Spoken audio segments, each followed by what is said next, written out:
Hello, नमस्कार, स्वागत है आप लोगों का। झारखंड के बजट 2026-27 के महत्वपूर्ण पहलुओं पे चर्चा करेंगे और झारखंड के इस बजट का आसान भाषा में हम लोग फैक्चुअल तरीके से आंकड़े और उपलब्धियों और नई योजनाओं के माध्यम से समझने का प्रयास करेंगे।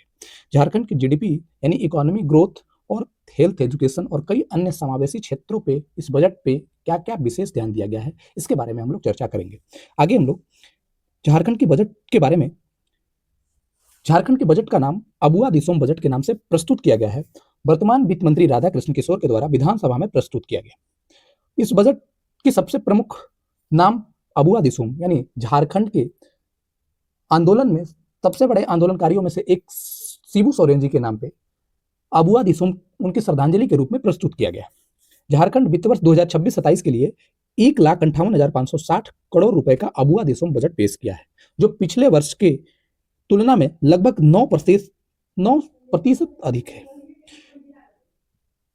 बजट में गरीब, किसान, महिला, युवा, आदिवासी और वंचित वर्गों के सशक्तिकरण पर विशेष फोकस दिया गया है। सामाजिक क्षेत्र, शिक्षा, स्वास्थ्य, कृषि और ग्रामीण विकास की प्राथमिकता दी गई है।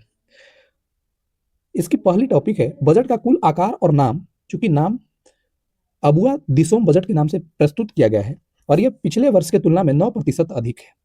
बजट का कुल आकार 1,58,560 करोड़ रुपए है, जो पिछले वर्ष 1,45,00,000 करोड़ रुपए से 9% अधिक है।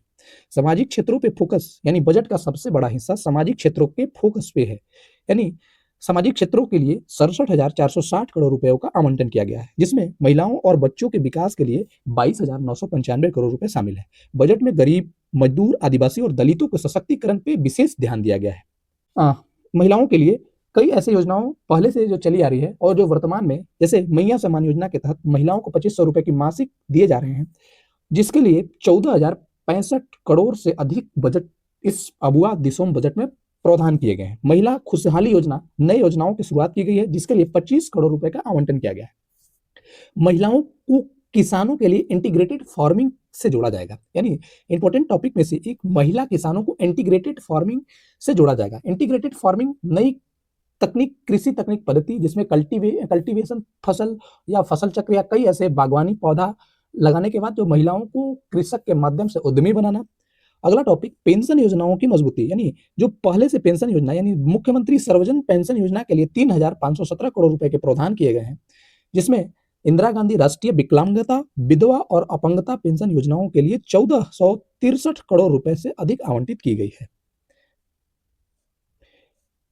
किसानों और कृषि क्षेत्र में समर्थन कृषि विभाग के लिए 4,884 करोड़ रुपए से अधिक प्रावधान किए गए हैं, जिसमें बिरसा बीज योजना के बजट को भी बढ़ाया गया है। महिला किसान खुशहाली योजना के अलावा नगदी फसल और मिलेट्स मिशन पे फोकस किया गया है। हर विधानसभा में लैब्स और पैक्स के निर्माण के लिए लगभग 162 करोड़ रुपए की प्रावधान की गई है, क्योंकि किसान की अनाजों को पैक्स यानी सरकारी समर्थन एमएसपी पे खरीदने की स्थान या क्रय बिक्री केंद्र के रूप में सरकार की एक किसानों के प्रति महत्वपूर्ण पहल है इस बजट में।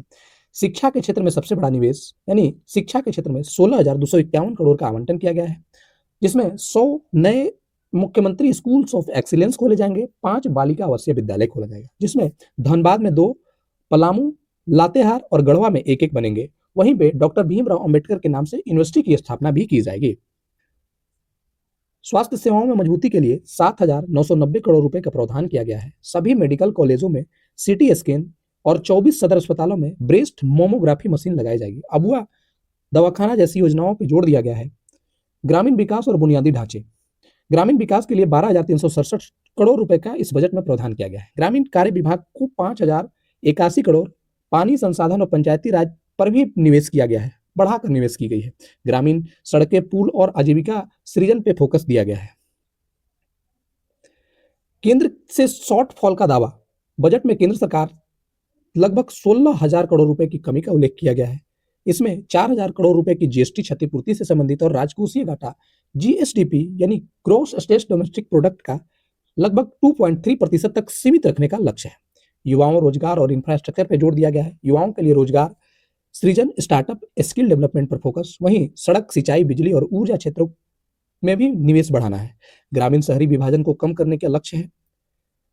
राजनीतिक प्रतिक्रिया और समग्र दृष्टिकोण में इस बजट के बारे में राजनीतिक दृष्टिकोण, जिसमें विपक्ष के नेता बाबूलाल मरांडी बजट के कुछ हिस्सों को निराशाजनक करार दिया, जबकि बजट में आउटकम बजट, जेंडर और चाइल्ड बजट भी पेश किए गए हैं, जो बजट की पारदर्शिता को बढ़ाती है। तो इस 26-27 के वित्तीय वर्ष की बजट झारखंड के एक समावेशी विकास की ओर, प्रगति की ओर इस बजट इशारा करता है। और इस बजट में जो भी क्षेत्र या दृष्टिकोण रूप से बजट की आवंटित श्रेणी है, उनमें से समग्र विकास, चाहे वो स्वास्थ्य, शिक्षा, महिला और वंचित वर्ग, युवाओं के लिए जो दिया गया है, ये महत्वपूर्ण इस फैक्ट को हम लोग 11 फैक्ट के रूप में डिस्कस किए। और ये बजट की जो प्रमुख प्रावधान, प्रमुख योजनाओं के माध्यम से बजट के आकार को समझने का प्रयास किया। धन्यवाद।